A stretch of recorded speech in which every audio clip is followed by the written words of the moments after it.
విషయం చెప్పదలుచుకున్నా. వారు బాధ్యత తీసుకున్న రోజు 24,85,000 మంది విద్యార్థులు ఉంటే వాళ్ళు దిగిపోయే నాటికి అది 18,06,000 మందికి పడిపోయింది అధ్యక్ష. 27.30% విద్యార్థులు ప్రభుత్వ పాఠశాలలలో పడిపోయినరు.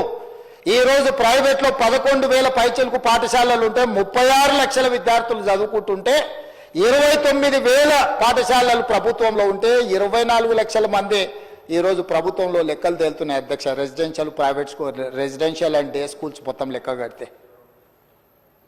ఇంత నిర్వీర్యాన్ని చేసి మొత్తం ప్రైవేట్ కార్పొరేట్ కంపెనీలకు అప్పచెప్పాలి అని ఆంధ్ర నుంచి వచ్చిన ఇన్స్టిట్యూట్లకు మొత్తం విద్యా వ్యవస్థని అప్పచెప్పేసి మీరు వదిలేస్తే విద్యా కమిషన్ వేసి ఫీజుల నుంచి స్ట్రక్చర్ చేయాలి, విద్యాశాఖను ప్రక్షాళన చేయాలని, సమూలమైన మార్పులు తీసుకురావాలని అన్ని రకాలుగా తాపత్రయపడి డిఎస్సి నోటిఫికేషన్ ఇచ్చి టెట్ పరీక్షలు 55 రోజులలో నిర్వహించి 11,000 మంది టీచర్ల నియామకం చేసిన అధ్యక్ష.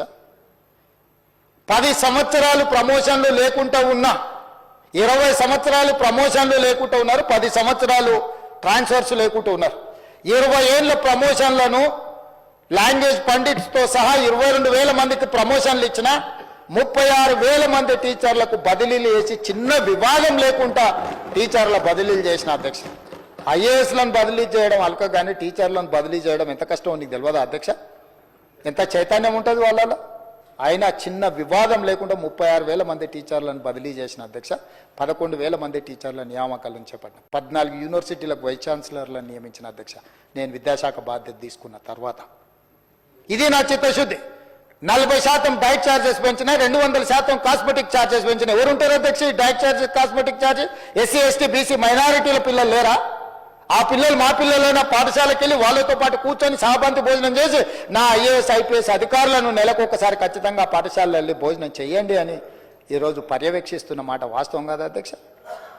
ఈ రకంగా ప్రక్షాళన చేసి పేరుకపోయిన చెత్తను తొలగించి మీరు చేసిన పాపాలను కడుక్కుంటూ ఈరోజు పూర్తి స్థాయిలో మేము ప్రయత్నం చేస్తుంటే మమ్మల్ని కించపరిచే విధంగా